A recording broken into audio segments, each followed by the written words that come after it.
obscure world of parking. We use it every day, but have we really capitalized on the intricacies of our industry? In this podcast, the Parking Network will go behind the scenes and talk to industry professionals about all things parking, from the horizon of evolving technology and even stories of the old days. We hope to encourage and inspire operators and property managers alike to look at parking through a new lens. Hello, everybody, and welcome to the Our Parking Industry Podcast. I'm Krista Oline, and I'm joined by Clyde Wilson and Lee Thomas of the TPN team. Today, we are following up on our interview with Rafael Abania from Parking Concepts Incorporated, PCI, and Raf shared a breadth of information during our conversation. I have like 2-3 pages of notes going on over here, just about all of the ideas that we share in common with Raf, but also some of these ideas that the industry would really benefit from, maybe being a little bit more widespread. One of the core topics that we kept talking about and coming back to with Raf was this people-centric philosophy. That came up talking about making decisions as a manager about technology, customer service decisions about your property owners that you're serving, also the parkers that you're serving, just this people-centric idea in the decisions that are being made by operations teams. So one of the main focus points that really hit me was thinking about this idea of being someone that not only looks at the technology, but looks at the people behind the technology. And Lee, whenever she was talking to Raf, she tied it back to our conversation with the Tennessee Attorney General about how important that customer service piece is to a technology company, and people can kind of tend to overlook the importance of that. So that was one of my favorite conversations, and I'm sure we'll talk about it a little bit more. Lee, what was one of your favorite pieces of the conversation with Raf? I also saw a lot of ties between his perspective of just being a good businessman and our conversation with Attorney General Scrimetti. I felt like Raf did a great job articulating what our job is, while my conversation or my takeaways from the Attorney General was how to do our job. So Raf talks about being customer centric, about remembering that it's not about the cars. It's not about the money. It's not about the transactions. It is about the customers who need to go to work or go to the doctor, who need to park. It's about being customer focused. And then that just made me think of all the things that the Attorney General told us of how to do that. So those two podcasts side by side for me as a host was really, really cool. Yeah, absolutely. And one of the things, Clyde, the connection that you made that I thought was really impactful was that a lot of the leaders in the parking industry started their parking careers or entered the parking industry through the vein of valet parking, and how that customer service, direct interaction with the people that you're going to be driving in their car, that direct interaction has really shaped them and developed them, and they've risen to the top. They're the cream of the crop here in the parking industry, and they all share that similar background. So do you want to talk about that a little bit, Clyde? It's so funny that it took us to do these podcasts before we put that together. But all of a sudden you look at it, and the truth is a lot of the top people in this industry came up through valet. Well, then when you start trying to figure out why does that happen, the ultimate customer service is valet. When you're in that business, you're handling the second most expensive thing they have, their car, and they're getting out, wife on the other side of the car. You're trying to get her out, him out, get ready to do this car, get it out of the way because the next one is right there behind you. Sometimes they're maybe had a little too much to drink. Sometimes they've had a bad day, but you're personally interacting with these people. So guess what? You only survive that if you have an understanding of customer service. You only keep coming back to work every day and then making it a career if you have a good understanding of customer service. So that's why I just totally missed this. That's where that group of people come from. So they come out of there, they understand the service business, and they don't get lost in the technology business or all of the other things that go, the money management business. They understand I can't lose this customer service side. So I think it's just something that we as a group have learned, and I'm surprised it took me so long to learn it. That was such a great starting point for the people who would come up and manage this business in the future.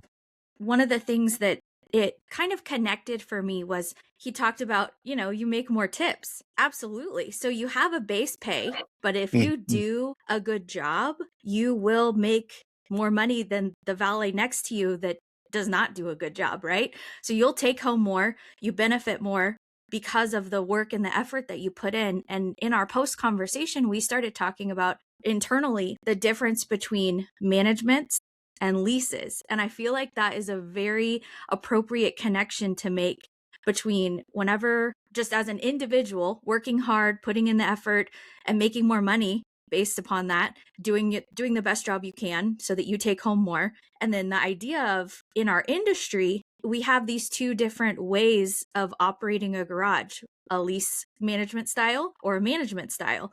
And the word that keeps coming to mind is capitalism. So the capitalism, the effort that you put in whenever you are servicing a lease facility directly impacts the money that lines your pocket. Whereas with a management contract, it's a little bit different. So Clyde, do you want to talk about the history of lease management and kind of the differences between those two and benefits or complications? I'll kind of do the quick version of that. So in the lease business, you investigate a piece of property, you decide what you think it can make. You have to put your numbers together that this is what the gross revenue can be. This is what my expenses are going to be. And this is the potential profit that I can make. But it's not guaranteed.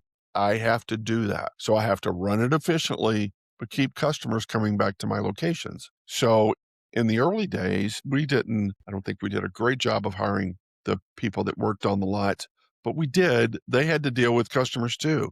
They're out there in their booth, or what we call attendant parking cars.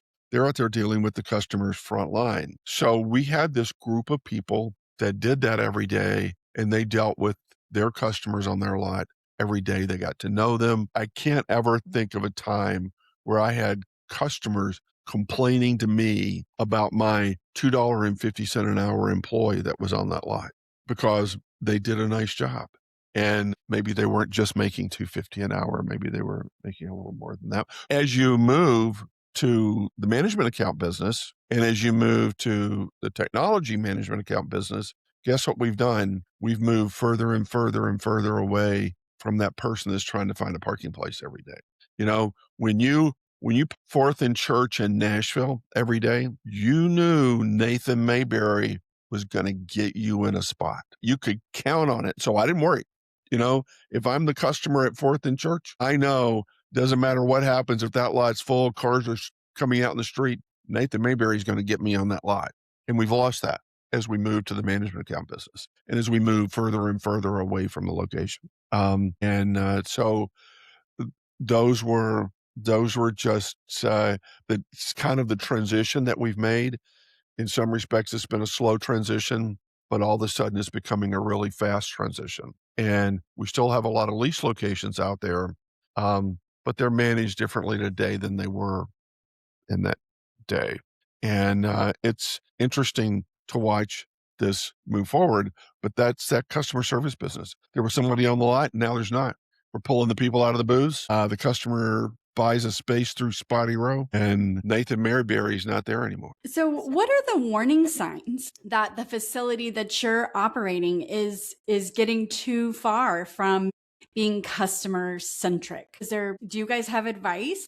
What could we be watching for that would alert us that some changes need to be made? The real answer to this is it's just day-to-day management. If your location is doing good, your property is doing good, you're not having slip and fall accidents on the property, your customer base stays the same and goes up. Krista was just in Miami looking at a property that we're doing an audit on there, and the parks manager that she was with was in his pickup truck all day long, every day, going location to location to location to location. Guess what? He knew all of his locations. And the management account managers aren't doing that. When we were doing the RFP in Brooklyn, I ran into a guy there. One of the bidders was a guy that I knew that had been in the New York parking business. He worked for Central Parking way back when. And he was talking and he said, Clyde, we have 30-something properties. We stay out here on the street. We walk from property to property all day long. That's how you know. And when you're in the office managing technology, I don't think you know.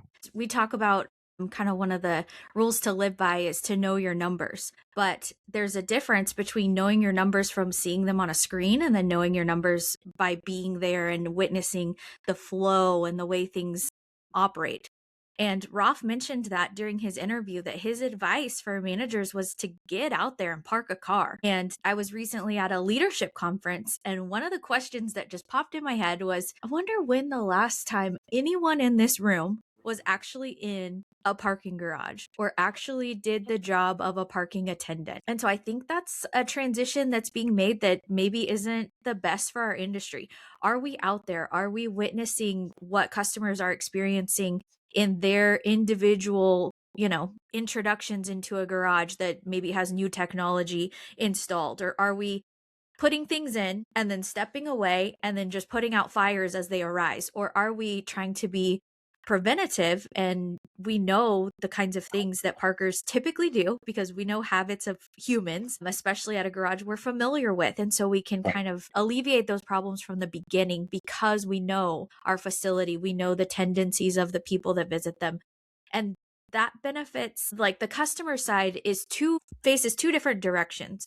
We have the customers that are parking cars, but then we also have the property owners and managers that we are in charge of servicing. We're responsible for this asset that they have as operators and parking vendors. So we have to be sure that we're servicing that person that's driving in, but also doing the best job that we can so that our property managers and owners are benefiting the most that they can because of the work that we're doing that they're paying us for. And so that's the difference, I think, going back to the concept of lease and management, is that the incentive has changed. So now the incentive is, how much money can I make because my management fee isn't enough? Whereas with a lease agreement, how much harder can I work so that I can make more money? How much better of a job or service can I provide so that I can make more money?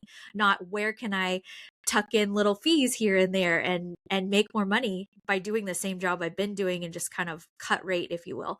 That's a little harsh, just kind of being mediocre and doing the job, but not really having the incentive to do more without layering in other ways of collecting revenue, which we're seeing as a trend in the industry. Give me a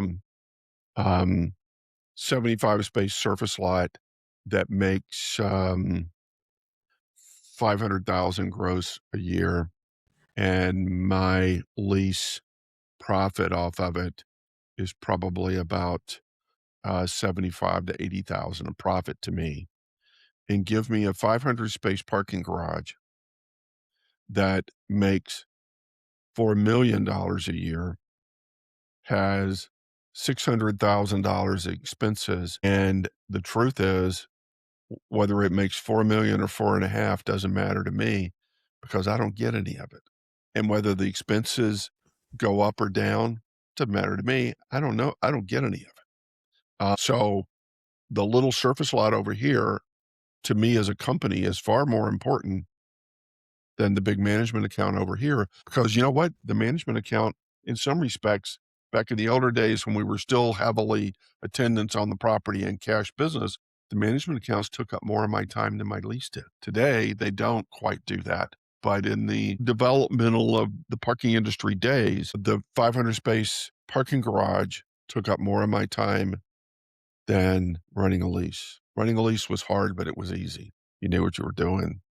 Yeah, putting the right people in the right place is really important. Right. Yeah. Nathan Mayberry retired finally about 10 years ago. I kept up with him all these years. He's a special guy. That's awesome. That leans into another concept that we talked about with the concept of mentors. And Rolf mentioned a lot of the people that have had great influence upon his career and his career path that got him to where he is now. He also mentioned he just celebrated 25 years in the industry, which is miraculous. And he's also an integral part of a company that's been around for 50 years. So that solid foundation definitely is critical to who he is, the way he operates, and the job he performs and the company he helps operate. One thing that came to my mind was there's this idea of, I'm looking for a mentor, or I have experienced a great mentor. But I think something that as we kind of grow up in the industry, now that Rolf has 25 years, he talked about, I get to mentor people. I get to be the person that they're going to list whenever they're on a podcast in 10 years, that they list out that helped shape their career. And so it's both sides of it, being open to being mentored. And then also, once you're seasoned and developed, becoming a mentor and taking the time to do that, to steward the new people in, and help build their foundation and be a name on a list that they get to celebrate years later.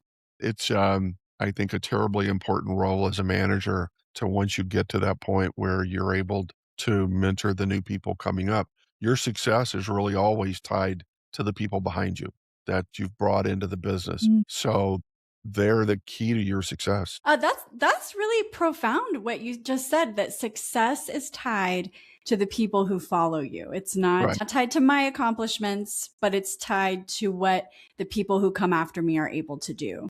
That's a very cool idea. Right. You can't do it all. So your ability to continue to be successful and grow and take on more responsibility is totally dependent on the people that come in and they're working their way up to do the same thing when their time comes.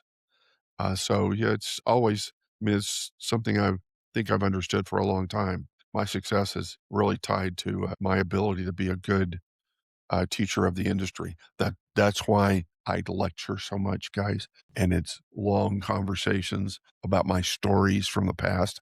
I'm really helping you guys. So, don't be mad. And that is how the podcast was born, actually. That's the origin story of the podcast, was giving Clyde an opportunity to share his knowledge. And then we kind of tied in this idea of knowledge and resources for our listeners. So we hope that we've provided some of that along the way. But that is the origin story of the Our Parking Industry podcast. So I want to go back to kind of this idea of phenomenon. So there's a phenomenon of lease location used to be the norm for parking operations, having lease accounts, and then it transitioned to having management accounts. We're also experiencing this new phenomenon in the industry where parking operators are partnering with equipment vendors so that it kind of takes the opportunity of choice away from property owners and managers who are ultimately funding that equipment purchase. So what's the history of that development, Clyde? What benefits, what consequences does it provide to the industry? What else is happening with this phenomenon of operators partnering with parks equipment vendors? Yeah, I've come up through the industry. My opinion was, and there are a lot of people out there that won't like what I'm about to say, but my opinion was the parking guys looked at the parks equipment as all being the same. It didn't matter whether you bought a mono, BPS, federal, whatever. Basically, it was a mechanical piece. You were trying to get a ticket to come out of the throat of the ticket spitter and get the damn gate to go up. So the challenges weren't very much. So the parking guys had to run RFPs and advise their client on parks equipment, but they really didn't care. It was no different. It was, which one would give the best deal. And which one probably didn't break as much and give the operator a headache about maintenance calls. Yeah. So they would try to steer them away from that, but that was fairly easy to do. To where now we have parking companies partnering with parks equipment. And how can you run a fair RFP process for your client if you're a part of the sales price to the client? So somebody out there, I think we all know the answer to this, but somebody out there is going to have to answer this to us. We are a parking audit company and we have to tell the truth of what we see. And I think, it's going to get exposed to some degree. I think we're going to have a long conversation about this in a podcast in either April or May. But the reality is we should be paid for the wonderful job we do. And we should believe that our clients are willing to pay us the appropriate amount of money for doing great work for them, for keeping revenue up, customer service great, expenses down. That's what we're hired to do. And to the clients that are listening out there, you don't get that for $1,500 a month. You just don't. We as an industry, every one of the companies out there have got to work together to get equipment that does our job, period. And that's where we work together. And then as soon as we move over here, we're competitors. But we as an industry have to do a better job of getting this equipment doing what we want it to do. getting the software doing what we want it to do. We're still a long way from that. And I think that's a big challenge for us. And again, that's a part of the podcast that we're going to do down the road, where we talk about some of these really developmental within the industry that are so important to us. Yeah, I really appreciate the history and this. I have this image of my head, Clyde, after your story about how an operator or a manager would put out an RFP for new equipment, and he didn't care which equipment got put in because he knew that he was going to do a great job of managing his facility regardless of what equipment was there. And I'll be honest, guys, I'm not seeing that mentality so often when we're out and about doing our job. A lot of times we as auditors, we might ask a question about an operation, and if the equipment can't answer the question, well, then we don't know the answer to your question. Like I'm thinking that as technology grows and becomes more robust, I think our human nature is to lean on it, depend on the technology, blame the technology. But what we need to be doing as humans is also becoming more intelligent, more robust, more energetic, so that humans can do what the humans need to do and the technology can do what the technology needs to do. Am I on track? What do you think? Yeah, No, that brings to mind a question for me. Is there a world where, like, historically it's always been the parking operators are in this lane and the parks equipment are in this lane, and that is getting a little bit blurred with the partnerships that are going on. They're kind of becoming synonymous with one another in some cases, through acquisitions that we've seen recently, where parking operators were acquired by equipment vendors, and those things, maybe are falling a little short on the customer service side because they didn't absorb any of the customer service. They went straight to equipment solutions, right? Okay, so backtracking a little bit, is there a world where a full stack solution where it's one company that is the operator, the equipment solution, where that is the right answer? Because right now we have those available and they don't really seem to be like they're the right answer. So is there a world where that can be the right answer, where property owners and managers have one thing and they are invested in the one company that provides the full stack solution for their garage? Yes, absolutely. We're headed there, but I think we're struggling with how you get there. So what we have right now let's go back to the old days again, where parks equipment was basically mechanical. So you had to have somebody making it. It was mechanical. All of those companies, every one of them, Federal APD, CCOM, Amano, who formerly was Cincinnati Time, all of those companies made their money off of building the hardware, the ticket spitter in the lane, the gate, the exit booth, the cash register, the computer, in the exit booth. That's how they made their money. Parking companies didn't want to get involved in this. But now you move over to a world that's primarily technology. Well, I, as a parking company, can choose a technology and say, I'm going to do a real good job of teaching my people this, and this is what we're going to sell. So if you buy Wilson Parking, you're also buying this technology behind the scenes that now has our name on it. And I think we're probably seeing that move. We're just being a little clumsy about getting there. But that's obviously when you look at where we are right now, that's obviously what's coming. It's just a matter of doing it the right way. Yeah.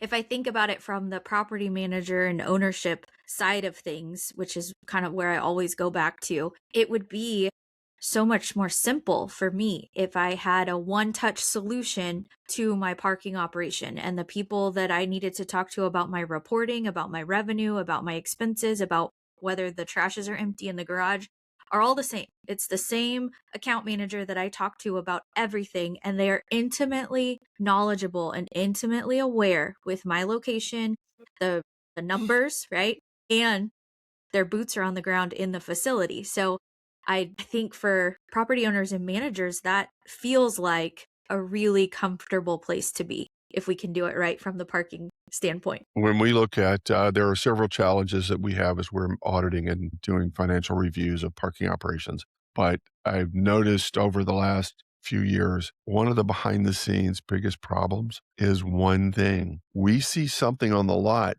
that has to be managed a little differently because there are these customers that are doing this that are a little different, and the parks equipment can't manage it. It doesn't give us as auditors the report we need to see what the hell's going on here. So then we call the parks company, the parking operator calls, we tell them to do it. They call the parks company, they don't come back with an answer. And then we call the parks company and they don't know what we're talking about.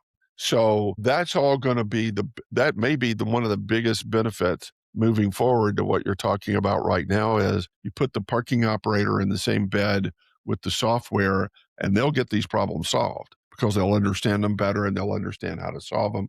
And the person that's going to solve them, the tech guy down the road there, works for you. He'll figure out how to solve it. So that was, I'd never told you guys this, and I don't want to get too far off of talking about Rafi, but we, over the years in the parking, when it was hardware, the parking guys, when all hell broke loose and the customers are lined up down the street, down there at 7:30 in the morning and people were blowing their horns and mad as hell, the parking operator said, it's that damn equipment, that federal APD stuff, it broke. It may have broken because I forgot to put tickets in the ticket spinner, but we didn't tell the property manager that. We just said that parking equipment broke. So we could blame it on them all the time. As we move over to what we were just talking about, we're going to lose our scapegoat. So we got to get better at this. But to get back, because we're getting at the end here, the great conversation with Rafi he is that classic example of a parking manager. He came up the right way. He came up in the customer service business and he survived it. He survived handling people's expensive cars when they were complaining or drunk or whatever else. He survived that because he liked the customer service. So he's a customer service first guy, which is really our business. But he also came up through mentors that had lease locations where he understood the importance of managing the location, managing the money, managing the expenses. So you get that perfect example of a great parking manager. And as you guys were interviewing him, you could see this very, very solid, perfect parking manager who had all the skills. And we just don't see that a lot anymore. But he had touched all the bases that you could have. Yeah, and at the end there, Lee, you guys got to talk about outside of work, the fun adventures that you guys have in common. And it made me think we recently also invested in a camper and we're doing the state parks right now because that in Texas. Oh, wow. So that's been something that my daughter wanted to pursue. So that was fun to think about too. Like, so he's in California, Lee's in Idaho, I'm in Texas, and we all kind of share this same common theme of national parks, state parks, just getting out and doing something different so that we have the capacity to do better at our job. And we have the personal space and jobs like ours where we're in positions where we get to take that time away from work and have the opportunity to do that. I think it makes us better at our jobs. It doesn't take away from our skills at our job. So thank you everybody for joining us on the Our Parking Industry podcast. We enjoyed discussing all the topics that Rolf brought to the table during his interview. If you haven't had a chance to check out PCI, go ahead and check them out. They are a really solid operator that you can depend on. And Rolf is a great example of what they can bring to the table to be a resource for you.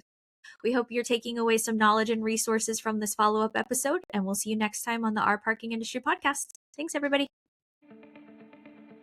To quote one of the greatest business minds of our time, Charles Munger, he said, "The best thing a human can do is help another human being know more." Here on Our Parking Industry podcast, we want to provide knowledge and resources. If you heard something that sparked your curiosity in today's episode, please reach out on our socials at TPN Consulting. You can find us on LinkedIn, Facebook, YouTube, and Instagram. Don't forget to subscribe and follow. See you next time on Our Parking Industry.